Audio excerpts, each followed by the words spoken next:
على رسوله الكريم أما بعد فأعوذ بالله من الشيطان الرجيم بسم الله الرحمن الرحيم ومن أظلم ممن منع مساجد الله أن يذكر فيها اسمه وسعى في خرابها أولئك ما كان لهم أن يدخلوها إلا خائفين لهم في الدنيا خزي ولهم في الآخرة عذاب عظيم صدق اللہ العظیم۔ قرآن کریم کی سورہ بقرہ کی آیت نمبر 114 آپ کے سامنے تلاوت کی۔ اس آیت کریمہ میں یہ فرمایا جا رہا ہے کہ اس سے بڑا ظالم کون ہوگا۔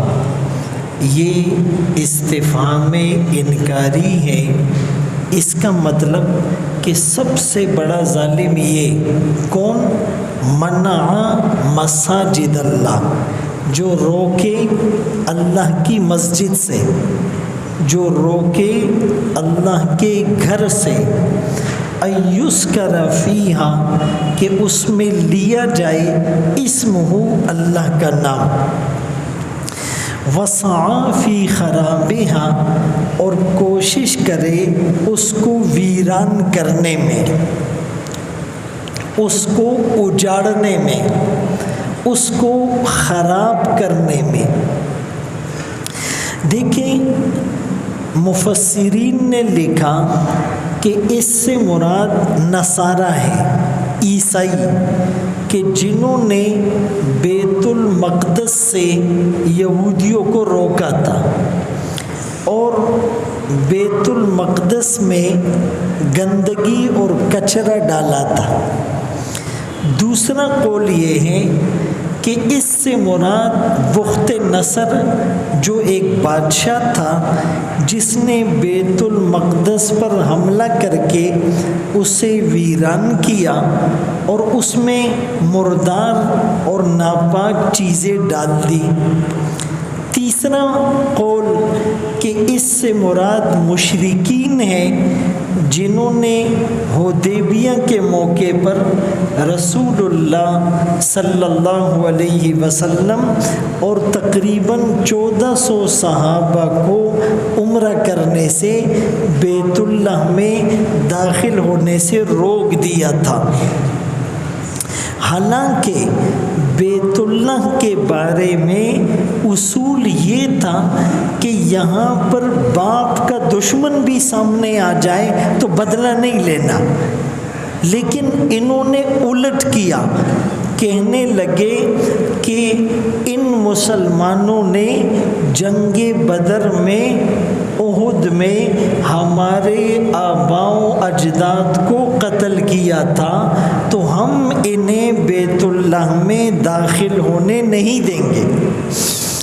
اب دیکھیں اس سے بڑا ظالم کون ہوگا؟ یعنی کوئی نہیں ہو سکتا۔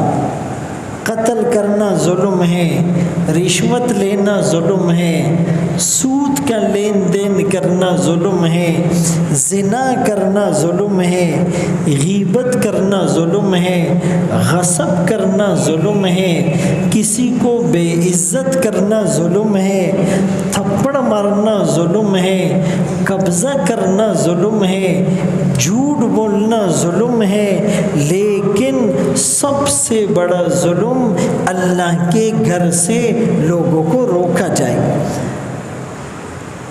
اب اسرائیلی درندے فلسطین کے مظلوم مسلمانوں کو روکتے ہیں کہ آپ نے نہیں داخل ہونا۔ اسی طرح بعض ملکوں میں مسلمانوں کی مسجدوں کو زبردستی تالے لگا دیے گئے، تو یہ ظلم ہے۔ اچھا، ایک روکنا تو یہ ہے کہ دروازہ بند کر دو اور کسی کو اندر آنے نہ دو، ایک روکنا یہ ہے کہ آپ مسجد میں اپنی اجارہ داری کرو، اپنی چودراہٹ کرو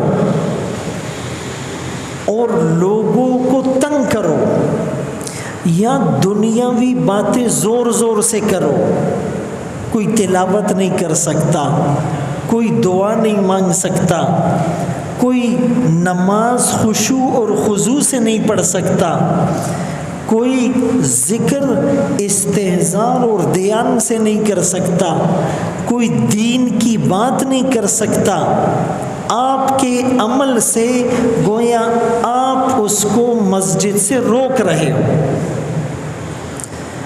تو یہ مسجد میں دنیاوی باتیں کرنا یہ بہت خطرے کی بات ہے، اور بہت ادب کے ساتھ بار بار کہنا پڑتا ہے کہ کچھ لوگ مستقل مسجد میں وہ ڈیرا ڈال کے بیٹھے ہوئے گپ شپ کے لیے. اچھا، ایک تو تھوڑی تلاوت کی، 2-4 منٹ باتیں کر لی، وہ تو سمجھ میں آتا ہے. تھوڑی سی دین کی بات ہوئی، بیان ہو گیا، اس کے بعد 2-4 منٹ بیٹے سمجھ میں آتا ہے. لیکن عصر سے مغرب، مغرب سے عشاء، عصر سے عشاء اسی لیے بیٹھے ہوئے الکا سنگا چل دے، نور سب کی گی، کیا ہو رہا ہے، حالات کیسے ہیں، اور پھر 5-6 لوگ مل کے، اور ہم پٹھانوں کو اللہ نے آواز بھی بھاری دی ہے نا، تو اس کو پتہ ہی نہیں ہے کہ میری آواز سے مسجد کا تقدس پامال ہو رہا ہے، اللہ کے گھر کی بے حرمتی ہو رہی ہے، لوگوں کی تلاوت اور عبادات میں خلل آ رہا ہے، ہمیں پتہ ہی نہیں. تو آئے تھے ثواب کمانے، گناہوں کا بوجھ لے کر واپس جا رہے ہیں. اسی لیے آپ مسجد کو عبادت کے لیے، ذکر کے لیے، تلاوت کے لیے، بیان کے لیے، تعلیم کے لیے، گشت کے لیے، دعاؤں کے لیے تو اس کو اختیار کریں. ان باقی چیزوں سے اجتناب ہو. اس سے بڑا ظالم کون ہوگا؟ منع، جو روکے مساجد اللہ، اللہ کی مسجد سے، ایوس کنفیہ، کہ اس میں ذکر سے روکے. یعنی مسجد میں لوگ آتے ہیں ذکر کے لیے، مسجد میں لوگ آتے ہیں تلاوت کے لیے، مسجد میں لوگ آتے ہیں دعا کرنے کے لیے، مسجد میں لوگ آتے ہیں دین کی بات سننے کے لیے. تو مسجد کا جو پرپس ہے وہ یہی ہے. ایسا نہ ہو کہ کچھ لوگ کہیں یار یہ دیکھو اللہ کے گھر سے لوگوں کو روکتے کہ پانی نہیں لے کر جاؤ. ایک آدمی کو وہ خادمین نے روکا کہ بھائی مسجد سے پانی نہیں لے کر جاؤ، تو وہ ان سے الجھ پڑا، کہا تم کون ہوتے ہو اللہ کے گھر سے روکنے والے؟ یعنی وہ یہ سمجھ رہے ہیں کہ مسجد میں جو بھی ہیں یہ سب کی پراپرٹی ہے، کل کو کوئی پنکھا کھول کر لے جائے گا. تم کون ہوتے ہو مجھے اللہ کے گھر سے روکنے والے؟ میرے گھر میں پنکھا نہیں ہے، میں غریب ہوں. بھائی یہ کہتے نا گھر میں پانی نہیں آ رہا ہے، خپکی کو بنا گودام میں 1 لاکھ روپے مہینہ کما رہا ہے، لیکن 20 روپے کا پانی باہر سے نہیں خرید سکتا، مسجد سے لے کر جائے. دکان میں روزانہ 5000 کی سیل ہو رہی ہے، لیکن 50 روپے کا پانی باہر سے خرید کر. یہ مسجد کی چیزیں وقف ہوتی ہے.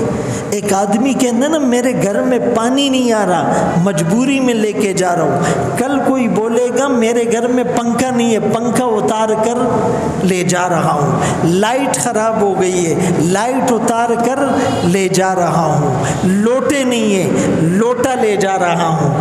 گلاس نہیں ہے، گلاس لے جا رہا ہوں.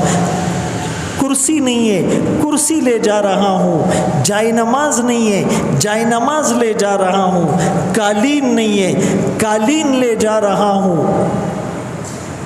وہ تو پوری گڑی نہیں ہے، گڑی لے جا رہا ہوں. بتاؤ بھائی، یہ سمجھ میں آنے والی باتیں ہیں؟ آپ مسجد میں آئیں، یہاں وضو بھی کریں، استنجا بھی کریں، پانی بھی پئیں،